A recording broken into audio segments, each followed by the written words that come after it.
Okay, so in this pointer question, an array is declared with the name AR, which is an uninitialized array, and it has got its own elements which has been initialized within the curly braces. So before you start solving all the other lines, you need to draw an array representation like this, and also please give the index numbers so that it'll be easy for you to solve the question. So see the second line, you have a pointer declaration where you have a pointer called PTR, which has been assigned to AR. So which means this complete array name is AR, and also I have a pointer which is PTR.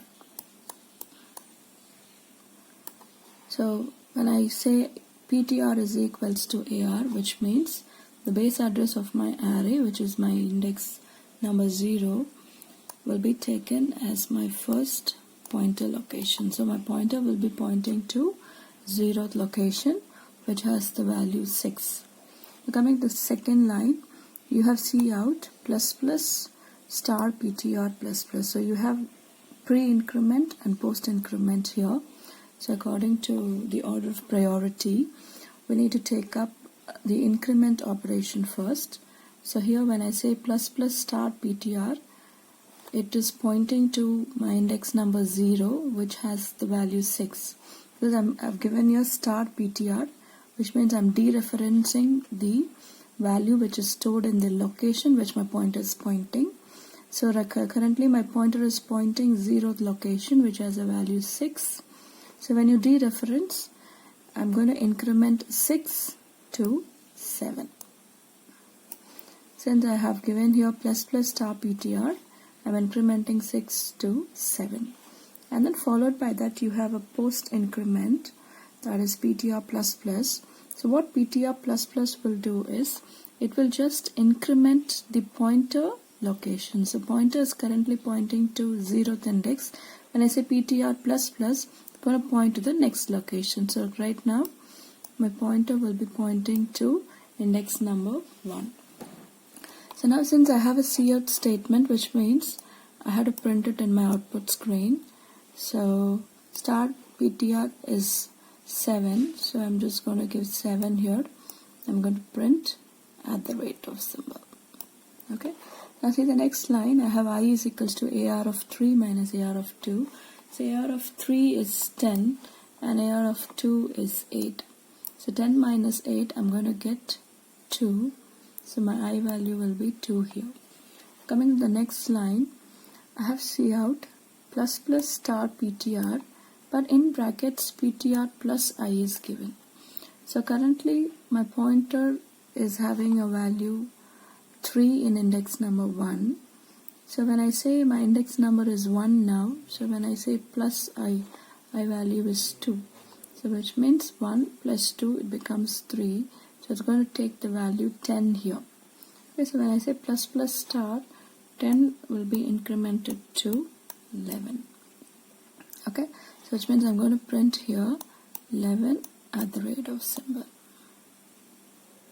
So what's more important here is, you had to notice that the pointer is not pointing to index number 3, because I have given here PTR plus I. PTR plus I will not change the pointer's location, because you know very well PTR, if I say PTR is equals to PTR plus I, then that will change my pointer's location.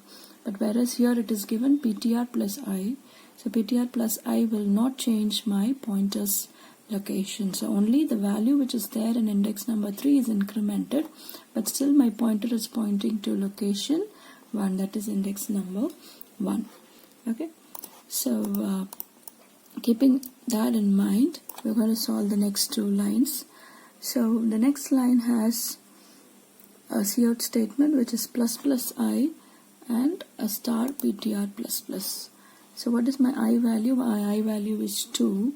So when I say plus plus I, it becomes 3. And star PTR plus plus, right now my pointer is pointing to index number 1, which has a value 3. So plus 3, my result will be 6.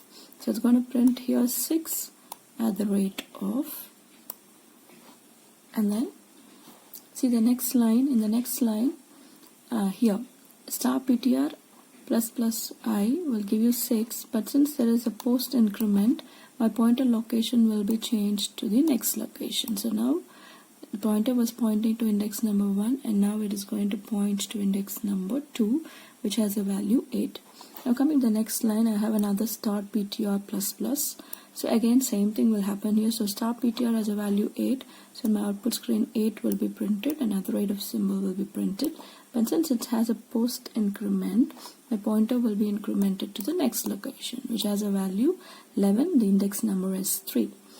So after that you have a for loop where my for initialization is not given, which means that you have to check the previous lines. Wherever I has a value, that will be your initialization. So I has a value 3 here in this statement, so you have to keep I value as 3 when you start.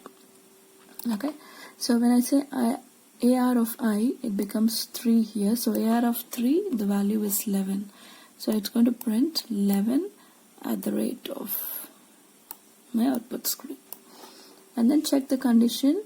You have a condition to be checked. Also you have a decrement statement where I is equals to I minus 2. So I value is 3, and so 3 minus 2, you're going to get I value as 1. So 1. So again the loop will continue because I is greater than or equal to 0 becomes true. So here my AR of I value will be AR of 1. So if you check this, AR of 1 has a value 3. So it's going to print 3 at the rate of symbol. Now again decrement the I value. Now my I value is 1. So when I say 1 minus 2, it's going to get negative value, and the negative value will yield a false condition here. So with that my loop stops. So I get the answer 7 at the rate of 11 at the rate of 6, 8, 11 and 3 here. And what is more important here is if you check the cout statements, you have 1, 2, 3, 4, 5 cout statements, but we have only 3 lines of inputs, 3 lines of outputs. So you have to check the first cout statement does not have a \n, it does not have a new line character. So this and this are going to be printed in the same line. Whereas in this cout statement I have a \n, so the next line is going to be printed in the new line since I have attached a \n. So answer for this and this is going to be printed in the same line. Again here I can see a \n, so which means whatever I'm going to print inside the loop will be printed in a new line. So totally 3 line of outputs I'm going to get, and this is how you had to work out the pointer question.